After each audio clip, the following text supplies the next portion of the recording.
Magandang araw mga kaibigan. Bigyan natin ng reaction opinion itong post ng Ang Balita Ngayon. Title, Nasasaktan Ako. Sino ang nasasaktan? Si SP Soto. Inamin niya. Bakit siya nasasaktan? Siya palaging tangka ng kudita laban sa liderato niya. Hindi naman. Soto sa mga Pilipinong hindi umano kumakampi sa bansa. Ipinahayag ni Senate President Vicente Soto III ang kanyang pagkadismaya sa mga Pilipinong hindi umano ipinagtatanggol ang interest ng bansa, lalo na sa gitna niya ng issue sa West Philippine Sea at paglaganap ng trolls at disinformasyon sa social media.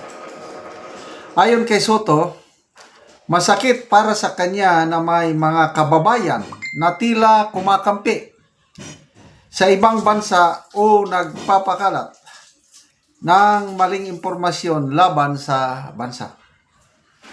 Ito ang kanyang payag. Pag ang isang Pilipino hindi kumakampi sa Pilipinas, di ba siyempre, nasasaktan ako. Kailangan kung ano yung mabuti para sa bansa, doon tayo. Wow, ang galing. Dito tayo mag-discuss ng opinion mamaya.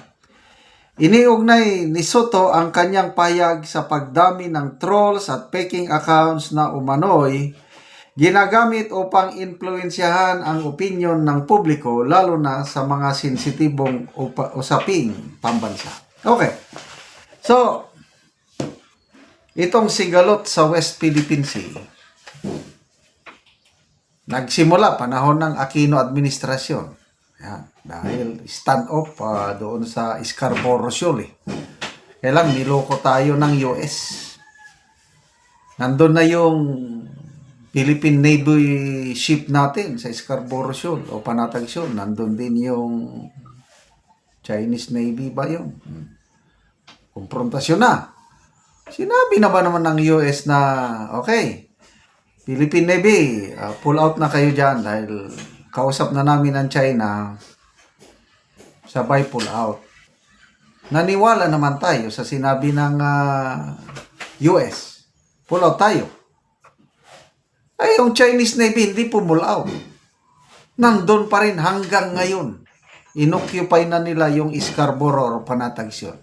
Diyan po nagsimula ang agawan natin ng teritoryo yan sa West Philippine Sea or South China Sea. Niloko tayo ng mga US. So yan na, karoon na ng arbitral case. Nanalo tayo sa arbitral ruling. Which is good. Kaya lang, mainit na ang tensyon. Ang mga farmers natin, mga nagtatanim ng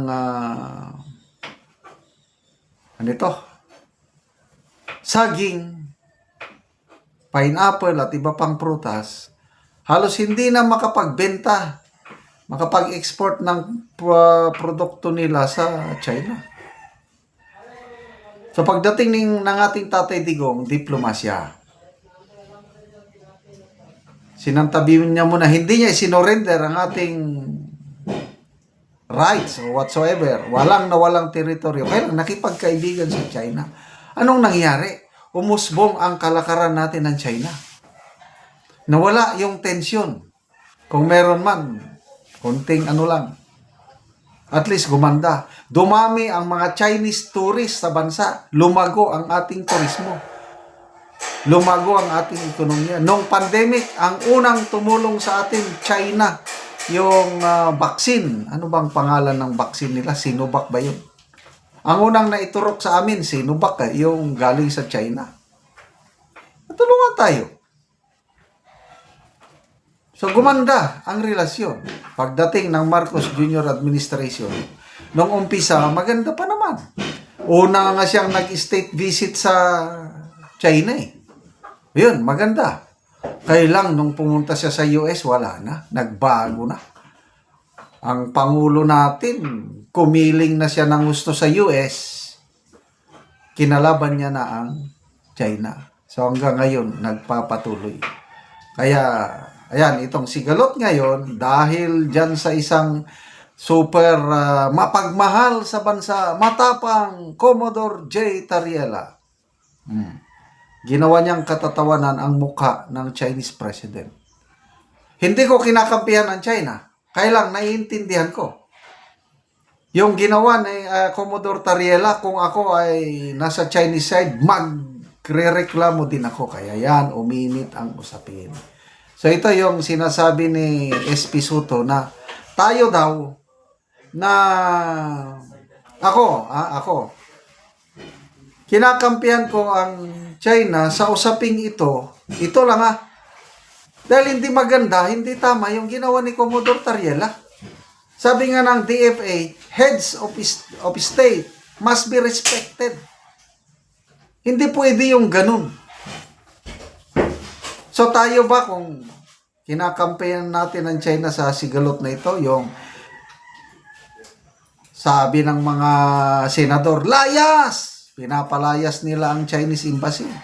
Gusto naman ng Chinese Embassy, sige, layas kami. Kami lahat. We will close the Chinese Embassy in Manila. What will happen? 500,000 ang OFWs natin sa China.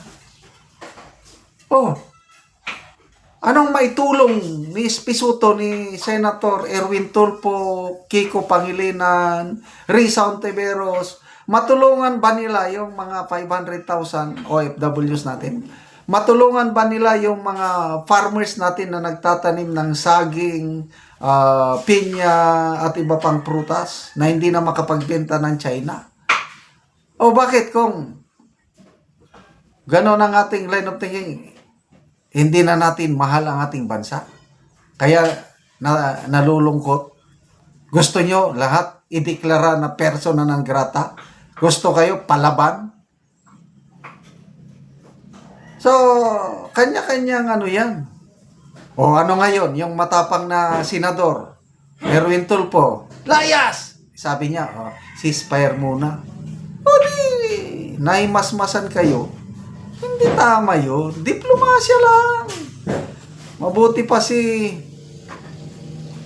Professor Carlos, sabi niya, pag manalo si VP Sara, sana ang uunahin niya yung interest ng Pilipinas. Wala siyang papaboran China or US. Ang kanya dapat economic diplomacy, which is correct.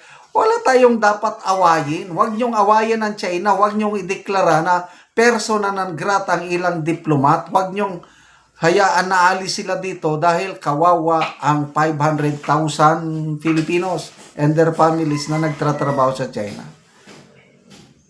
Anong tingin nyo sa amin? Traidor? Kung mahal nyo ang bansa, mahal din namin ang bansa. Kailang iba lang pananaw namin. Huwag yung persona non grata na palayasin nyo ang Chinese diplomat. Salamat mga kaibigan sa inyong pagsubaybay sa ating channel. Nakakatulong kayo ng malaki sa tribong Talanding ng Bukidnon dahil ang income natin sa channel na ito is pantulong sa tribo. Namimigay tayo ng libreng yero at pako para makapagpatayo sila ng mas magandang tirahan. Panoorin ninyo ang video na ito. Karon mag-atok na gyud sa balay ni Ante. So lipay kayo ang nagtabang sa iyaha na makabalay na si Ante. Okay, balo si Ante, gitabangan ra siya.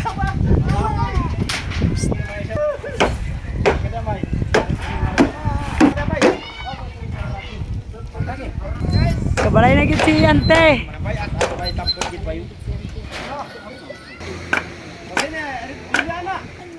Sandayungan nyo dak dia. Kali mo mani.